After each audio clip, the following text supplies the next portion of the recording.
The iPhone Air is Apple's boldest experiment in years, a device designed to test the limits of how far form can be pushed before function starts to suffer. It's impossibly thin, lighter than anything Apple has ever released, and yet still feels like a premium iPhone. But as always, beauty has a cost, and in this review we dive deep into every strength, every weakness, and every compromise that defines this futuristic device. Apple made a decision that shocked the smartphone world, creating an iPhone thinner than a number 2 pencil, even slimmer than the classic iPod Touch. Achieving this required radical engineering. The company redesigned the internal structure, shifting the processor, memory, and logic board into the top of the device while leaving most of the lower half dedicated to battery. This created a subtle raised plateau near the cameras while keeping the bottom sleek. It looks elegant, feels incredibly light, and earns the Air branding. But this design didn't come without sacrifices. When you first pick up the iPhone Air, it's immediately striking how comfortable it feels in the hand. The rounded edges and titanium frame shimmer with a polished finish, although they pick up fingerprints easily. It's a phone that feels futuristic, delicate, and strong all at once. Apple even 3D printed a redesigned USB-C port and squeezed ultra-thin buttons directly against the glass edges, showing just how far they went to make the design possible.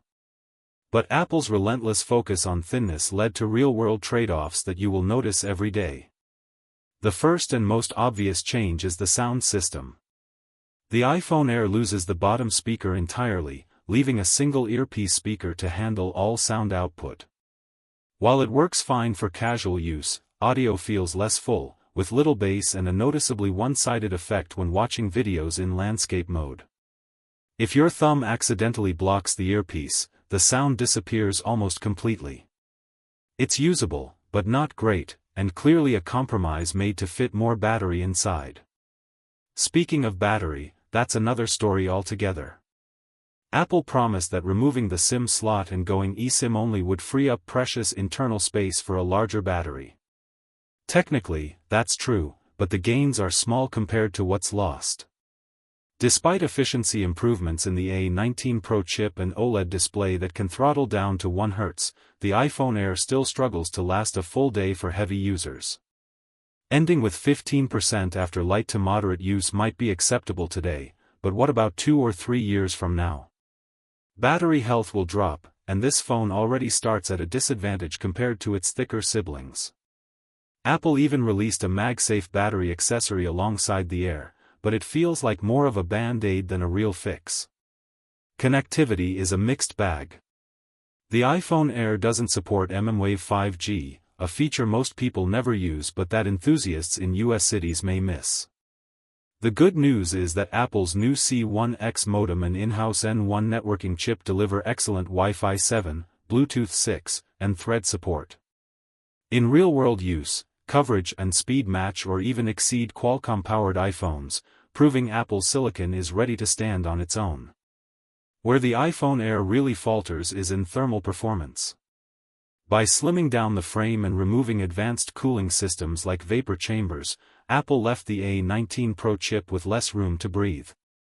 The result is noticeable heating during gaming, video editing, or prolonged use. While it never fully overheated, there's little doubt performance throttles under pressure, raising concerns for those who rely on demanding apps. Cameras present another challenge. The iPhone Air includes just one rear camera, a bold decision at a time when nearly every flagship phone boasts 3 or more. Apple leaned on computational photography to enhance digital zoom, delivering acceptable 2x shots and decent overall image quality. But without an ultra-wide or telephoto lens, the Air feels limited compared to similarly priced competitors. Casual users may not care, but power users will immediately feel the restriction. On the bright side, Apple included its latest selfie camera tech, offering sharp, innovative front-facing shots that impress even in difficult lighting. Now here's where things get surprising. Most people expected a phone this thin to be fragile, easily bent or broken. Instead, the iPhone Air might be one of the most durable iPhones ever made. The titanium frame is absurdly strong, resisting bending even under extreme pressure. Ceramic Shield 2 glass is also tougher, withstanding scratches better than previous models. Durability, once expected to be the Achilles heel of the iPhone Air, turns out to be one of its greatest strengths. Drop it, scratch it, flex it, this phone holds up. Apple even achieved a repairability score of 7 out of 10, with modular glass panels that can be replaced independently. So where does this leave us?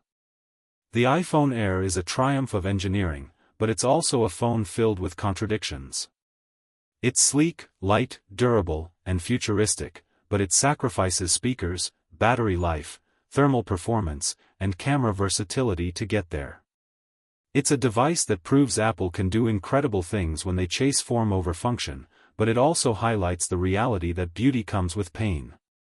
In many ways, the iPhone Air feels less like a finished product and more like a preview of what's coming next. Foldable iPhones are rumored to be on the horizon, and the Air's ultra-thin design seems like a stepping stone toward that future. Apple's reorganization of internal components, emphasis on durability, and focus on efficiency are all skills that would directly apply to a folding device. If so, the iPhone Air is not just a phone, it's a proof of concept. Who is the iPhone Air for? If you want the thinnest, lightest iPhone ever made, love the idea of carrying a futuristic design, and don't mind living with its trade-offs, this phone will delight you.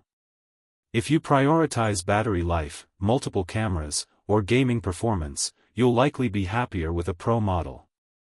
Apple has clearly split its lineup more than ever before, with the Air representing extreme minimalism and the Pro models embodying power and endurance. Ultimately, the iPhone Air is beautiful, impressive, and frustrating all at the same time. It shows what's possible when a company decides to take risks and push boundaries. It's not the iPhone for everyone, but it might just be the one that inspires the future of smartphones.